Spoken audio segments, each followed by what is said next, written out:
開始去做藝術呢一樣嘢嘅時候，基本上都係喺牛棚嗰度開始啦。咁我就同咗阿 Daniel 去做咗第一個 dance video，然之後就再同佢夾炎黃極樂。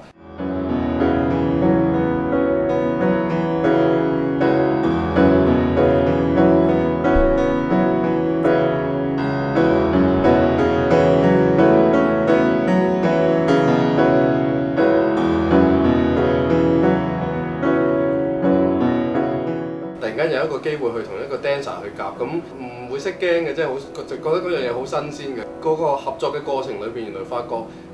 自己中意咗呢一樣嘢咯，中意咗同唔同 discipline 嘅 artist 或者嘅人去一齊合作去創作，因為原來大家諗嘢好唔同嘅，佢哋要用身體同個空間去合作嘅時候，可能我去拍 video，純粹係諗緊一個平面或者一個平面裏邊嘅空間嘅啫，咁變咗喺裏邊得着咗好多，即係思路上啊、創作上啊嗰啲靈感咯，係。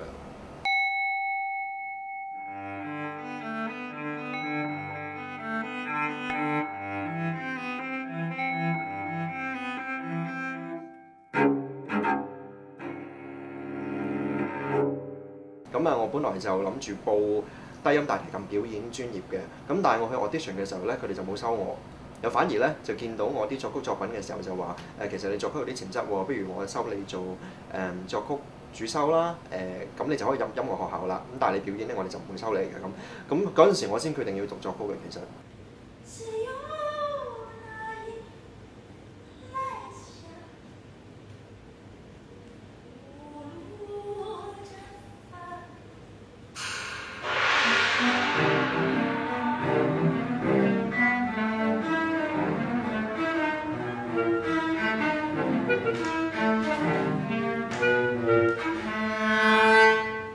咁剛才 Melody 嗰個其實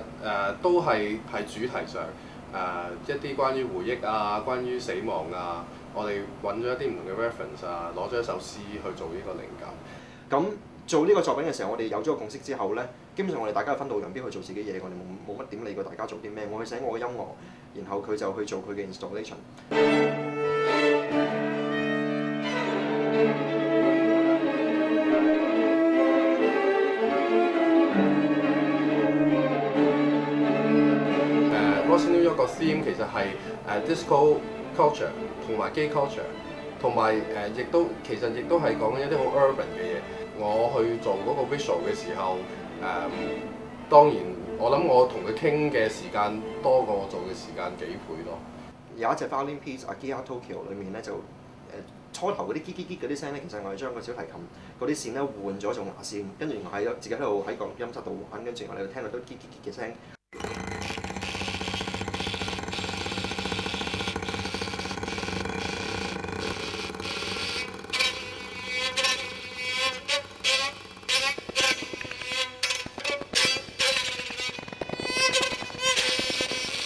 因為我覺得21世紀嘅觀眾咧，同我哋講緊即係19世紀，即係會靜靜地喺度聽音樂觀眾太唔同啦。要 demand 佢哋坐喺度 undivided attention 去聽一隻concert piece 可能比較難。如果作家有嗰個能力，有嗰個 eye for aesthetic 嘅話，點解唔會去 control 多啲嘢？例如話睇下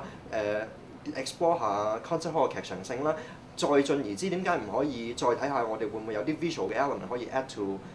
我自己嘅 creative palette 咧？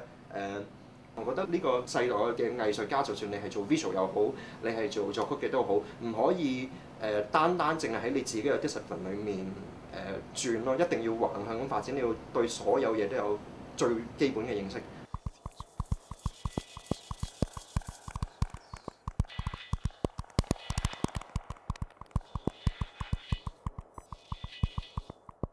其實 Game Boy 呢個 concept 咧，我諗 Game Boy 本身嗰樣嘢咧就係 initiate by Samson 嘅，因為我好努力咁樣掹佢翻嚟，我好想呢一個新畫我可以同佢做到一個山嘅 installation。Game Boy 對我嚟講，即係除咗係一種懷舊、一種集體回憶之外嘅更大嘅意義就係我哋係第一代